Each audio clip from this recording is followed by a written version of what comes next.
1950s time కి తమిళనాడులో ఉన్న తిరువత్తూర్ అనే ప్లేస్ లో 9 మంది పిల్లలతో ఒక పేద కుటుంబం నివాసం ఉండేది.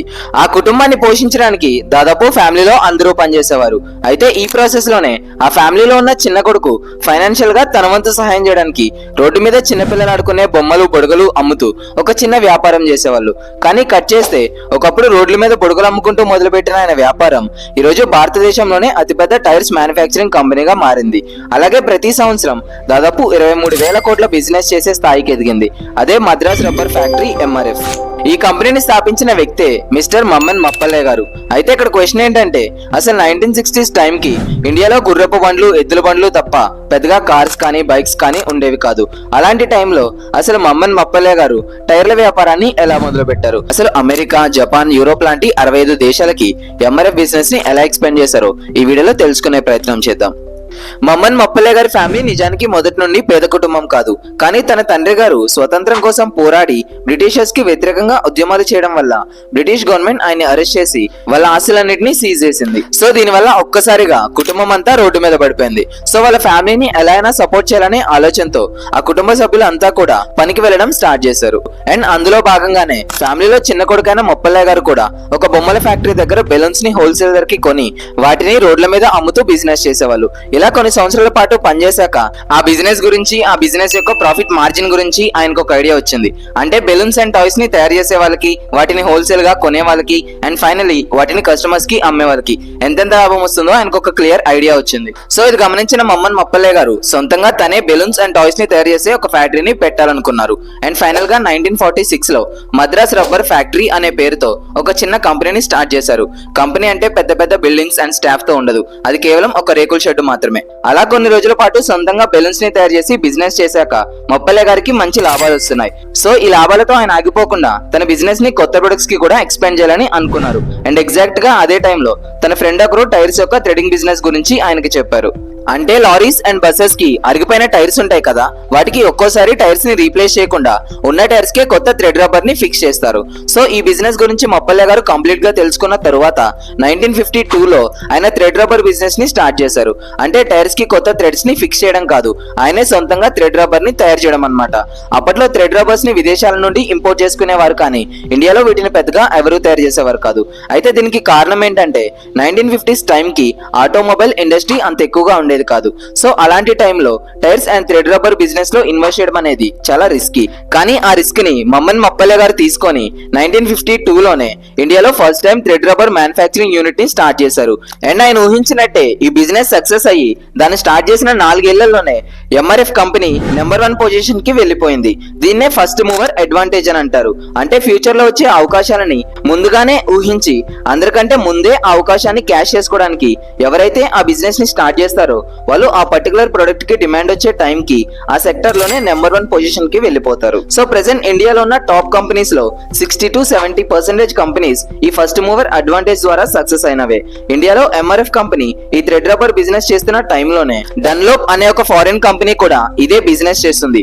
సో వాళ్ళు MRF కంపెనీని ఓడించడానికి వాళ్ళ ప్రొడక్ట్ యొక్క ధరని తగ్గించారు. కానీ MRF మాత్రం ఒక ఇండియన్ కంపెనీ అవ్వడం వల్ల వాళ్ళకి ఇండియన్ కస్టమర్స్ ఎలా ఆలోచిస్తారో చాలా బాగా తెలుసు. సో ఆ ఎక్స్పీరియన్స్ తోనే మప్పల్లే గారు థ్రెడ్ రబ్బర్ ని బెస్ట్ క్వాలిటీతో తయారు చేసి వాటిని వీలైనంత తక్కువ ధరకి అమ్ముతూ మార్కెట్ లో ఉన్న ఫారెన్ కంపెనీస్ ని దాటుకొని నెంబర్ 1 పొజిషన్ కి వెళ్ళిపోయారు. అదే టైంలో స్లోగా ఆటోమొబైల్ ఇండస్ట్రీ కూడా గ్రో అవ్వడం స్టార్ట్ అయింది. సో ఇది గమనించిన మప్పల్లే గారు దానికి అవసరమైన టైర్స్ బిజినెస్ ని ఆయన క్యాప్చర్ చేయాలని అనుకున్నారు. కానీ ఆయనకి థ్రెడ్ రబ్బర్ తయారు చేయడం తప్ప సొంతంగా టైర్స్ ని తయారు చేసే నాలెడ్జ్ గానీ, టెక్నాలజీ అండ్ మిషనరీ గానీ MRF కంపెనీ దగ్గర లేవు.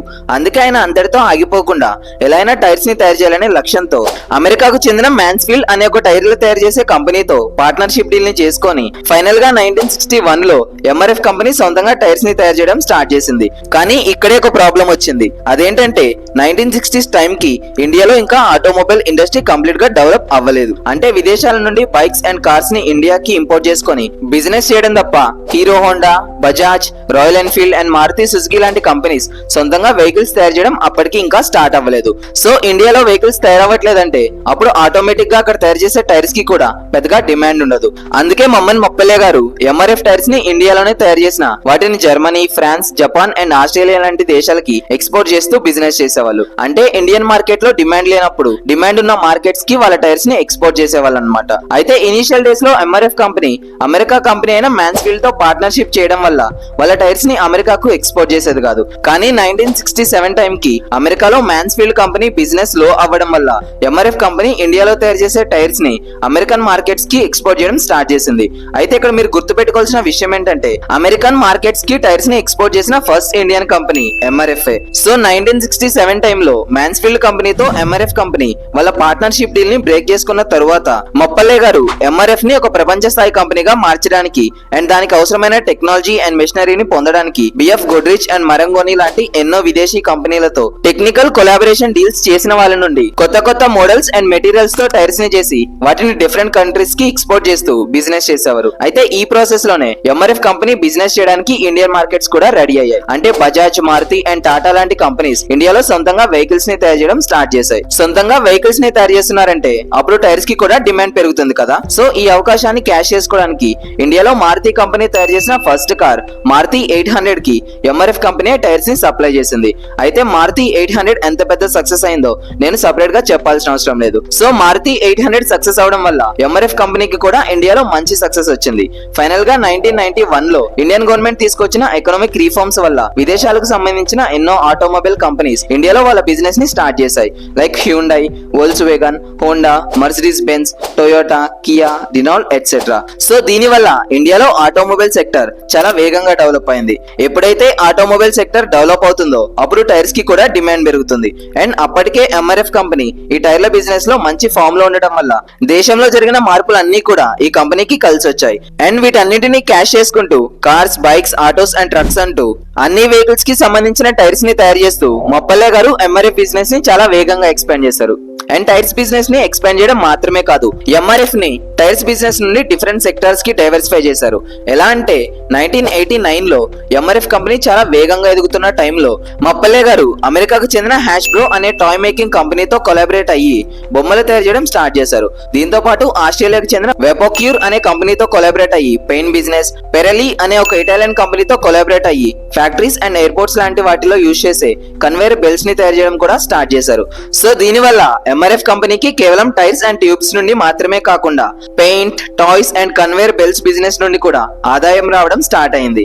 అయితే ఇండియాలో ఎంఆర్ఎఫ్ కంపెనీ టైర్స్ బిజినెస్ లో ఎదుగుతున్న టైంలో చాలా కంపెనీస్ ఈ టైర్స్ బిజినెస్ ని స్టార్ట్ చేశాయి. Like JK, TVS, Apollo and CN. So business లో ఒక స్టేజ్ కి వెళ్ళిన ఏ కంపెనీ అయినా వాళ్ళ కాంపిటీటర్స్ ని ఓడించడానికి, ఆ పర్టికులర్ బిజినెస్ లో నెంబర్ 1 అవ్వడానికి చాలా స్ట్రాటజీస్ ని ఇంప్లిమెంట్ చేస్తాయి. అందులో మొదటిది మార్కెటింగ్. కస్టమర్స్ మైండ్ లో వాళ్ళు మాత్రమే నెంబర్ 1 అని ముద్రించాలి. అప్పుడే కస్టమర్స్ అన్ని కంపెనీలను కాదని వాళ్ళ ప్రొడక్ట్స్ ని కొనడానికి వస్తారు.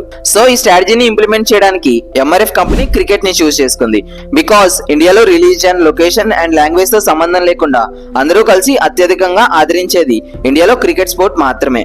సో ఒక పర్టికులర్ బ్రాండ్ గురించి ఎక్కువ మందికి తెలిసేలా చేయాలంటే, ఎందుకంటే బెస్ట్ ప్లేస్ ఉండదనుకున్న మొప్పల్లే గారు 1996 లో జరిగిన వరల్డ్ కప్ లో ఇండియా ఓడిపోయినప్పటికీ సచిన్ టెండూల్కర్ 523 రన్స్ తీసి అప్పట్లో one of the best cricketer గా నిలిచారు. ఆ టైంలో ప్రపంచవ్యాప్తంగా సచిన్ టెండూల్కర్ కి వచ్చిన క్రేజ్ అండ్ గుర్తింపుని ఎంఆర్ఎఫ్ కంపెనీ వాళ్ళ బిజినెస్ ని ప్రమోట్ చేయడానికి యూజ్ చేసుకుంది. ఎలా అంటే 1996 వరల్డ్ కప్ తర్వాత ఎంఆర్ఎఫ్ కంపెనీ సచిన్ టెండూల్కర్ ని వాళ్ళ బ్రాండ్ అంబాసిడర్ గా రిక్రూట్ చేసుకొని ఆ క్రికెట్ లో యూజ్ చేసే బ్యాట్ మీద ఎంఆర్ఎఫ్ స్టిక్కర్ ని ప్లేస్ చేసింది. ఇది ఎంత పెద్ద సక్సెస్ అయిందంటే కొన్ని కోట్ల మంది ప్రజలకి సచిన్ బ్యాట్ మీద ఉన్న స్టిక్కర్ మైండ్ లో రిజిస్టర్ అయిపోయింది. చాలా మంది ఎంఆర్ఎఫ్ ని ఒక క్రికెట్ బ్యాట్స్ ని తయారు చేసే కంపెనీ అని అనుకునేవాళ్ళు. కానీ నిజానికి ఆ బ్యాట్ కి దాని మీద ఉన్న స్టిక్కర్ కి ఎలాంటి సంబంధం లేదు. అది కేవలం ఎంఆర్ఎఫ్ కంపెనీ వాళ్ళ బ్రాండ్ ని కస్టమర్స్ మైండ్ లో పెట్టడానికి యూజ్ చేసింది. అది ఎంఆర్ఎఫ్ కంపెనీ ప్లే చేసిన ఒక మార్కెటింగ్ స్ట్రాటజీ మాత్రమే. కానీ తరువాత కాలంలో వాళ్ళకి వస్తున్న డిమాండ్ బేస్ చేసుకొని ఎంఆర్ఎఫ్ కంపెనీ స్పోర్ట్స్ గుడ్స్ ని తయారు చేయడం కూడా స్టార్ట్ చేసింది. కానీ ఇక్కడ మనం గమనించాల్సిన విషయం ఏంటంటే ఎంఆర్ఎఫ్ కంపెనీ టైర్ల బిజినెస్ లో నెంబర్ 1 అని కస్టమర్స్ కి తెలిసేలా చేయడానికి ఆ పర్టికులర్ టైంలో క్రికెట్ లో నెంబర్ 1 గా ఉన్న ప్లేయర్ ని చూస్ చేసుకొని వాళ్ళని స్పాన్సర్ చేస్తుంది. Like Sachin Tendulkar and Virat Kohli. And దీనికోసం ఎంత డబ్బైనా ఎంఆర్ఎఫ్ ఖర్చు పెడుతుంది. రీసెంట్ గా ఎంఆర్ఎఫ్ కంపెనీ విరాట్ కోహ్లీతో హిస్టరీలోనే కాస్ట్లీయెస్ట్ బ్యాట్ స్పాన్సర్షిప్ డీల్ ని చేసుకుంది. అండ్ ఆ డీల్ వాల్యూ ఎంతో తెలుసా? అక్షరాల 100 కోట్ల రూపాయలు. అయితే ఇక్కడ ఎంఆర్ఎఫ్ కంపెనీ ఇంత డబ్బు ఖర్చు పెట్టడానికి గల కారణం ఏంటంటే క్రికెట్ లో టాప్ పొజిషన్ లో ఉన్న విరాట్ కోహ్లీతో వాళ్ళ బ్రాండ్ కూడా నెంబర్ 1 అని చెప్పాలనుకుంటుంది. అలాగే ఇప్పటి వరకు మనం ఈ కంపెనీ స్టాక్ ప్రైస్ గురించి అసలు మాట్లాడుకోలేదు. ఎంఆర్ఎఫ్ కంపెనీ మార్కెట్ వాల్యూలో కానీ లాభాల్లో కానీ ఇండియాలో అది పెద్ద కంపెనీ ఏం కాదు. అయితే స్టాక్ మార్కెట్ లో ఈ కంపెనీ షేర్ మాత్రం ఎక్కువగానే ఉంటుంది. ఆ షేర్ ప్రైస్ దాదాపు 1,15,000కు పైగానే ఉంటుంది. ఇది కేవలం ఒక్క షేర్ ప్రైస్ మాత్రమే. అందుకే ఇది ఇండియన్ స్టాక్ మార్కెట్ లోనే మోస్ట్ కాస్ట్లీయెస్ట్ షేర్ గా ఒకప్పుడు ఉండేది. అయితే దీని వెనుకున్న రీజన్ ఏంటంటే చాలా కంపెనీస్ స్టాక్ మార్కెట్ లో వాళ్ళ కంపెనీ షేర్ యొక్క ధర పెరిగినప్పుడు వాటిని స్ప్లిట్ చేసి వాటి ధరను తగ్గించి క్వాంటిటీని పెంచుతాయి. కానీ ఇక్కడ ఎంఆర్ఎఫ్ కంపెనీ అలా చేయలేదు. సో స్టాక్ మార్కెట్ లో వాళ్ళ షేర్స్ లిమిటెడ్ గా ఉండటం వల్ల వాటి ధర అలా పెరుగుతూనే ఉంటుంది. సింపుల్ గా చెప్పాలంటే సప్లై లిమిటెడ్ గా ఉన్నప్పుడు డిమాండ్ అండ్ ప్రైస్ రెండు పెరుగుతూనే ఉంటాయి. సో దీని కారణంగానే ఎంఆర్ఎఫ్ కంపెనీ యొక్క షేర్ ప్రైస్ అంత హైగా ఉంటుంది. ఈ వీడియోకి సంబంధించి మీకు ఏమైనా డౌట్స్ ఉంటే కామెంట్ సెక్షన్ లో కామెంట్ చేయండి. అండ్ ఈ వీడియో మీకు ఇన్ఫర్మేటివ్ గా అనిపిస్తే ఈ వీడియోకి ఒక లైక్ చేసి మన నెక్స్ట్ జన్ విజన్ హబ్ కి సబ్స్క్రైబ్ అవ్వండి.